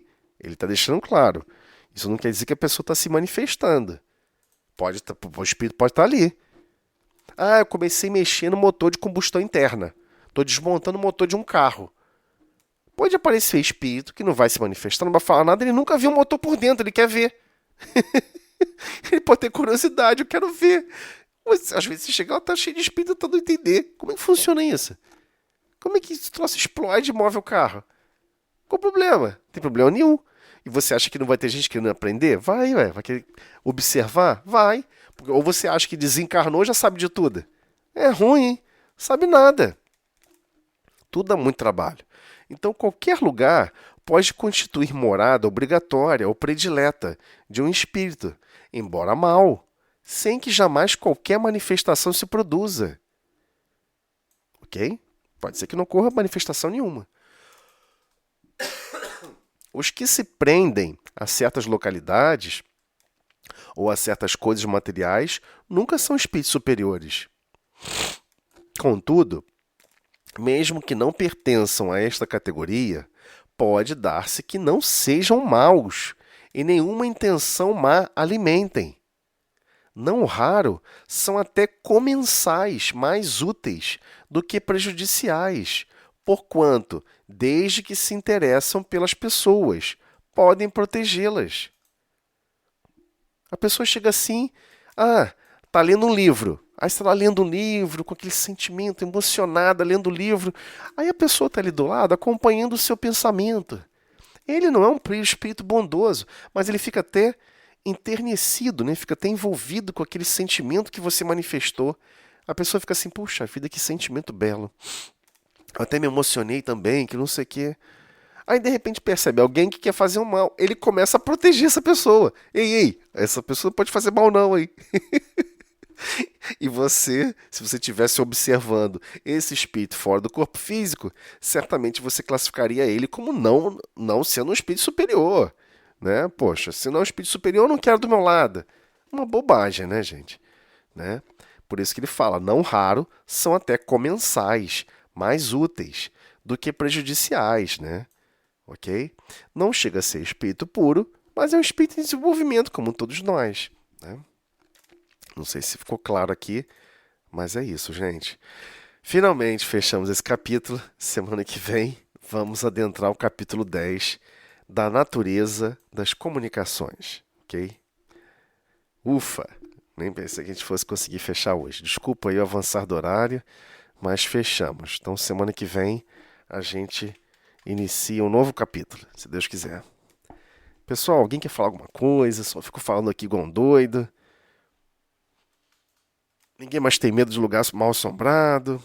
Se encontrar uma casa mal assombrada, aí você entra, fica até Mas feliz. olha só, mas os espíritos eles estão em todos os lugares, então não existe casa mal assombrada.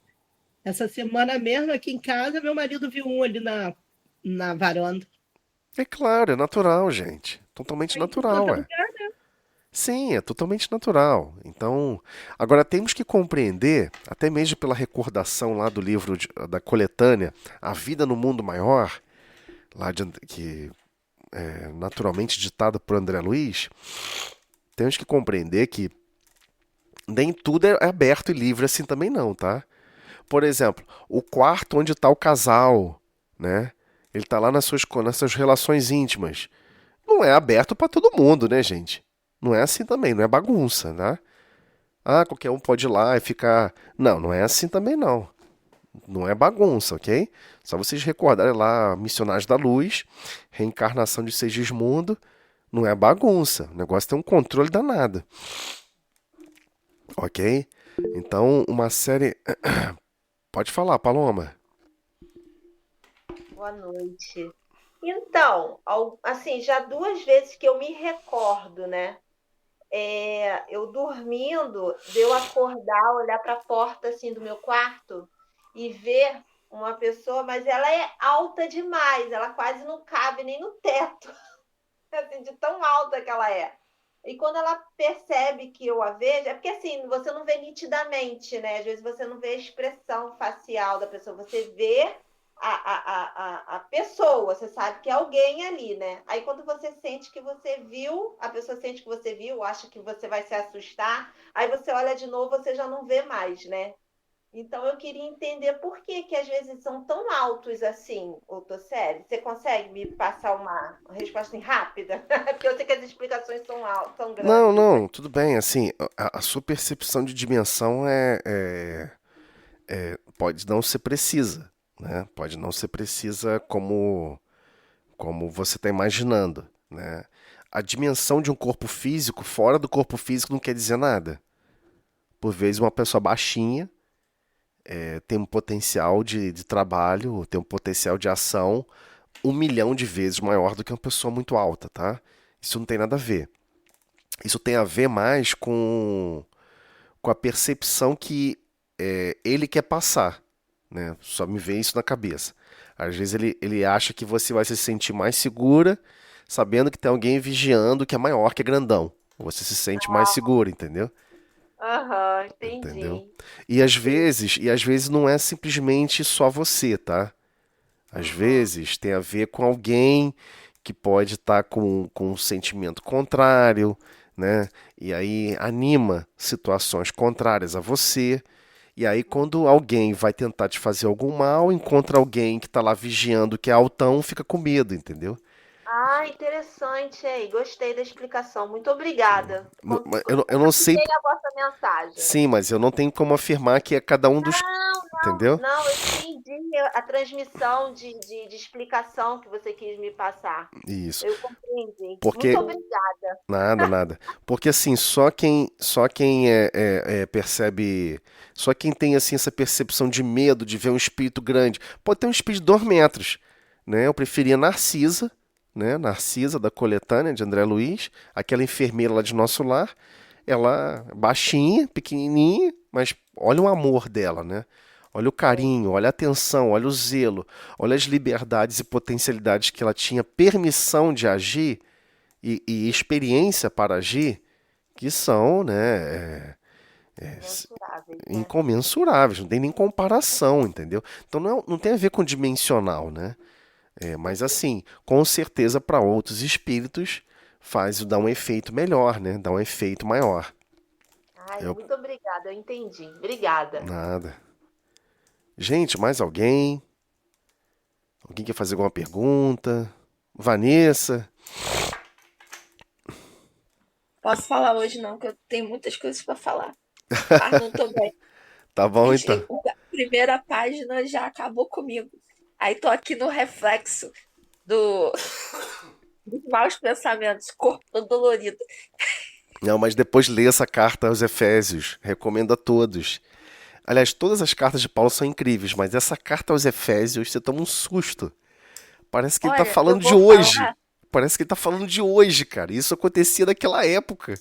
É eu vou te falar impressionante. que nem o estudo eu consegui ouvir direito. Meu carro furou o pneu, sentindo cheio de dor, o carro tava puxando o volante, tava com o freio acionado lá, não sei como, enfim. Hoje só Jesus na causa. Mas depois eu vou ouvir de novo o estudo, Não, tá? tá ok, tá ok. Graças a Deus que aconteceu esse monte de turbulência na sua vida É, aí e que você pôde ter essa experiência e suplantar esses sentimentos. Não ficar triste e nem chateada com os percalços, né? é. É isso aí, Vitor. Obrigada, tá? Um Nada, abraço nada. para todo Um mundo, gente. abraço. E recomendo a todos, né? Por favor, faça manutenção no carro, né? Faça, né, o alinhamento, bota na agenda do celular, alinhar o carro de 3 em 3 meses, de ver lá no manual certinho, né? Porque o carro tá puxando, tem a ver com alinhamento, né? Ah, Então, mas foi o pneu. É que o pneu é de tamanho diferente, entendeu? Não, E aí, e é bom também usar pneu do mesmo tamanho. pois é, né? Tem que trocar o pneu do carro, mas situação financeira. Aí vamos. É, tá certo. Tá certo, é isso aí. Que é perigoso, né? Carro é uma coisa perigosa, né? Dizem que a primeira função do carro é andar, não é não, mentira. É conseguir parar. O mais perigoso é conseguir parar, né? Então tem que tomar esse cuidado aí. Mais alguém? Ana? Mais alguém? Não, Não? tá bom. Levi? Guedes? Eu nem chamo você mais de Levi. É Guedes, né, Guedes? Deixa eu falar aqui. Fala, amigo Tozelli. Tudo bem? Como é que você tá? Eu vou bem, e você, amigo? Fez uma boa viagem? Foi tudo bem, graças a Deus. Tava com saudade já desses estudos, de escutar sua voz aí. Olha, foi um excelente estudo. Eu já vi bons estudos que você já fez, tá? Mas hoje foi muito bom. Tava precisando escutar tudo isso aí. Mas tem que- Essas a gente tem que situações aí que agradecer, a gente tem que agradecer a Emmanuel. A gente só tá. Mano, A gente tem que agradecer a esses grandes trabalhadores aí do Cristo que nos auxiliam, né, para expandir o pensamento, que da gente mesmo tá difícil. é verdade. Não, agradecer ao Emmanuel, tudo bem, mas agradecer a você também pelos esclarecimentos, né? Porque você entende bem do assunto e eu tô aprendendo bastante. É Hoje porque foi muito realmente é porque eu li essa página várias vezes. E eu tive que ficar lendo isso várias vezes para depois fazer o estudo. É só por isso. É porque vocês não tiveram tempo de ler, senão vocês teriam alcançado até melhor a compreensão do que a minha. Não se diminuam por isso. É persistência. Aqui é só transpiração. Inspiração um pouquinho e muita transpiração. Você tem que ler, ler, reler, ler, reler. E às vezes chega no fim do dia e você fica assim, eu acho que ainda tá faltando. Sempre, Totelli, e sempre a tá faltando. vibração também do grupo ajuda, né? Não, com A certeza. concentração, não é verdade? Com certeza. Ô, Tozelli, eu queria te pedir uma outra coisa também, se for possível. Sim. Eu esqueci, eu ia falar com você Uhum.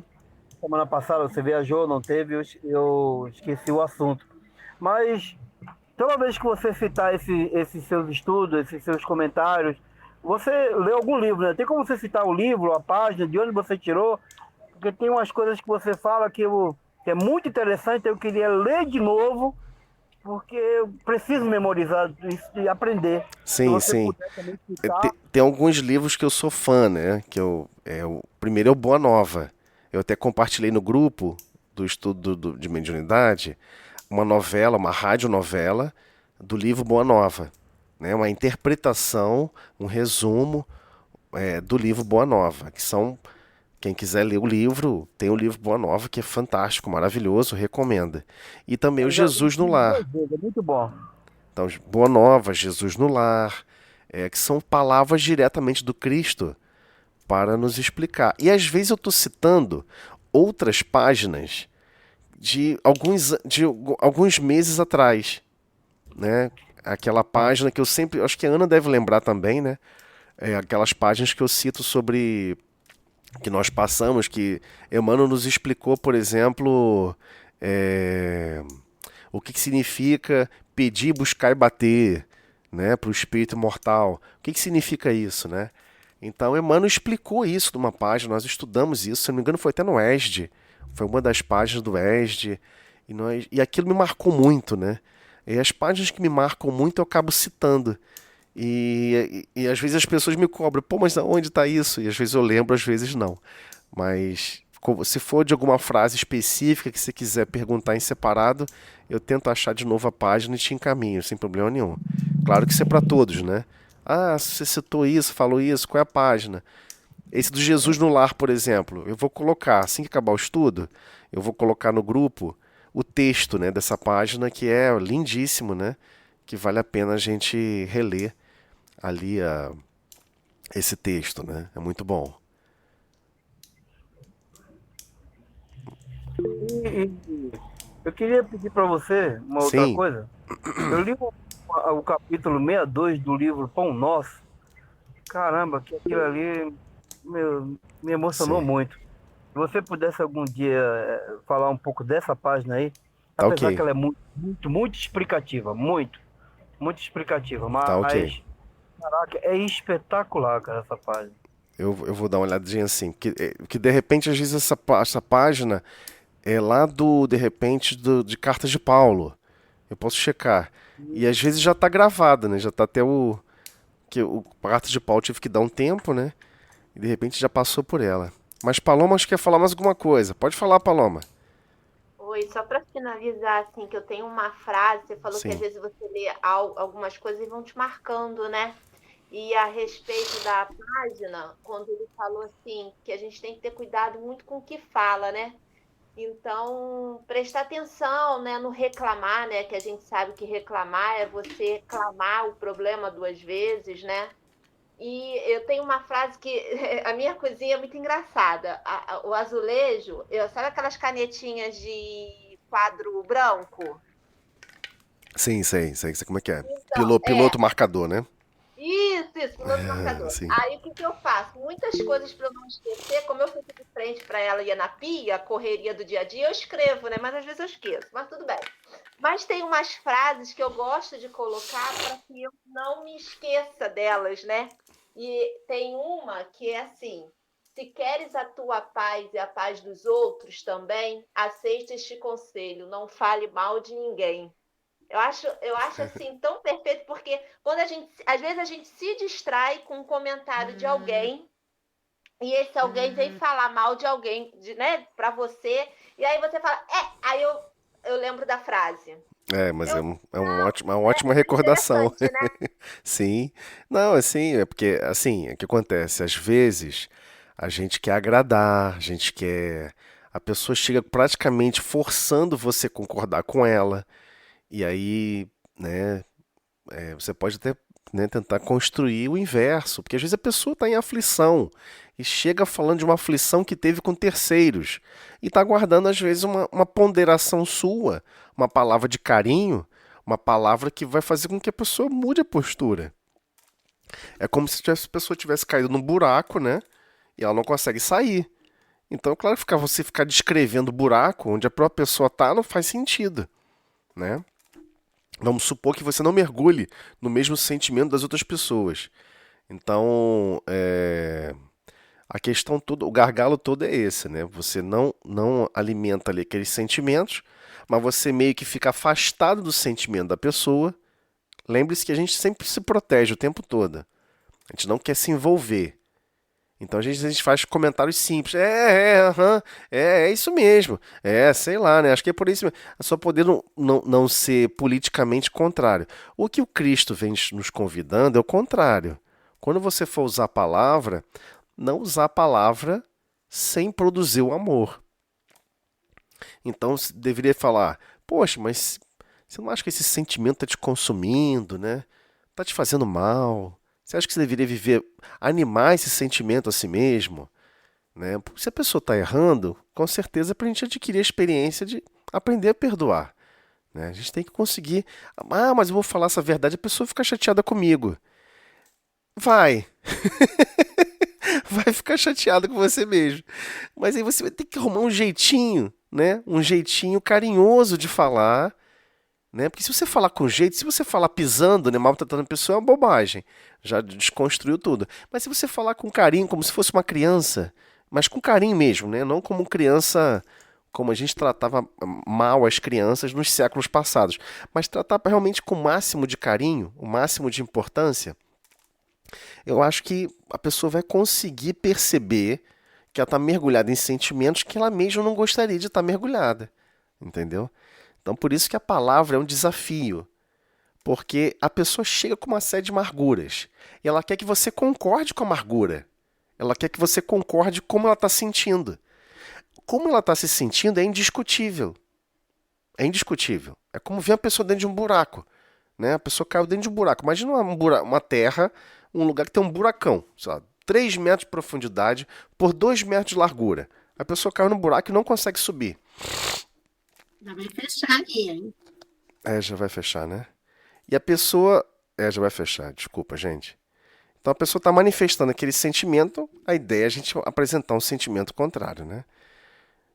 Espero que tenha ajudado aí. Vamos lá, vamos fazer a prece de encerramento. Eu vou fazer aqui rapidinho. Senhor Jesus, agradecemos, Mestre, a oportunidade de estarmos reunidos em Teu nome para estudar um pouco mais sobre os Seus ensinamentos. Obrigado, Senhor, por todas as oportunidades que nós estamos recebendo, hoje e sempre. Agradecemos por essa noite e assim damos por encerrada a reunião do estudo da noite de hoje, na Tua paz e harmonia. Que assim seja.